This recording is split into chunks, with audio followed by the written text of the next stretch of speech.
Marie-Pierre Eliès, enseignant-chercheur à Bordeaux Sciences Agro, chercheur associé à INRAE, à l'unité mixte de recherche sur les herbivores. Et plus spécifiquement, je travaille sur l'amélioration de la qualité de la viande en mobilisant des approches statistiques.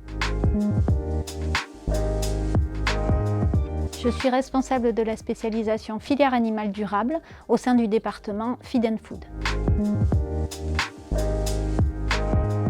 Alors en premier, élevage durable, ensuite la qualité globale, la qualité des animaux, la qualité des produits, de l'environnement, et enfin les enjeux sociétaux, c'est-à-dire ce qu'on attend actuellement de l'élevage, notamment un meilleur respect du bien-être animal, une meilleure gestion au niveau de l'environnement par exemple, ou de la qualité des produits.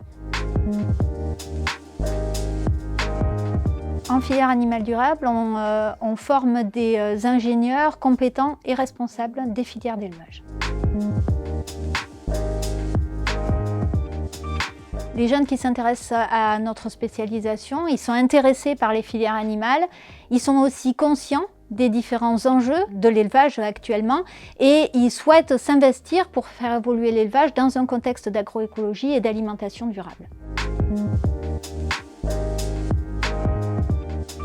Alors, en première année, on va plutôt être sur des apports plutôt larges, avec des grandes connaissances et puis des focus au moment de modules optionnels sur différentes filières, par exemple la filière aquacole, la filière palmipède.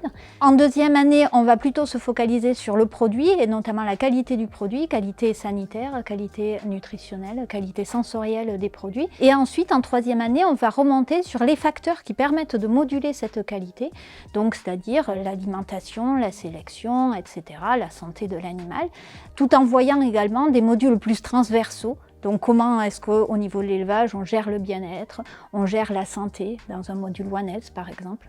Donc ça va être une approche qui va partir du produit jusqu'à l'amont de la filière.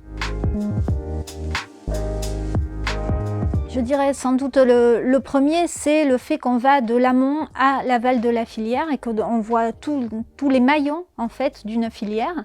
Ça c'est un point très important qu'on a au niveau de la spécialisation. Il y a aussi le fait que partout dans l'ensemble des modules, on instille des thématiques qui nous semblent importantes, notamment l'agroécologie et l'alimentation durable. Et il y a également le fait qu'on a des partenariats privilégiés avec un certain nombre de partenaires privés, notamment au niveau des organismes de sélection, que ce soit en ruminant ou en monogastrique, et également avec des écoles vétérinaires ou encore avec des instituts de recherche comme INRAE ou avec l'IDEL par exemple.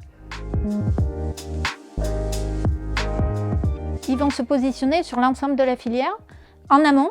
Alors là, on va avoir par exemple des conseillers dans des interprofessions au niveau des chambres d'agriculture ou dans des syndicats. On va avoir aussi des diplômés qui vont se positionner au niveau des industries, par exemple des entreprises d'alimentation animale, en responsable R&D, en chef de produits, en ingénieurs commerciaux. Et on va également avoir des ingénieurs au niveau de l'aval de la filière, par exemple en directeur de production ou en R&D dans des entreprises qui sont plutôt dans la transformation des produits animaux. Ensuite, on a quelques ingénieurs qui se placent dans d'autres secteurs.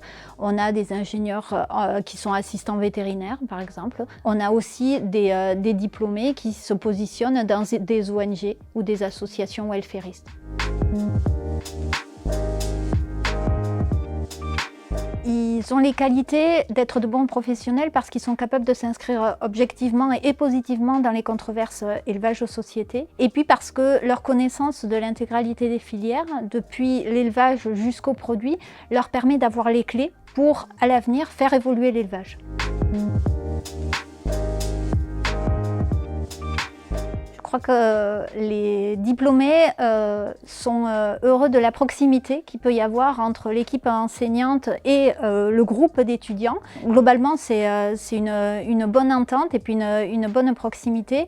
Et peut-être aussi le fait que, comme il y a une diversité de métiers aussi et de thématiques de recherche dans les enseignants, ils ont toujours quelqu'un avec qui parler de la thématique qui les passionne le plus. Et ça fait des discussions privilégiées et c'est ça qui est intéressant aussi au niveau de la spécialisation.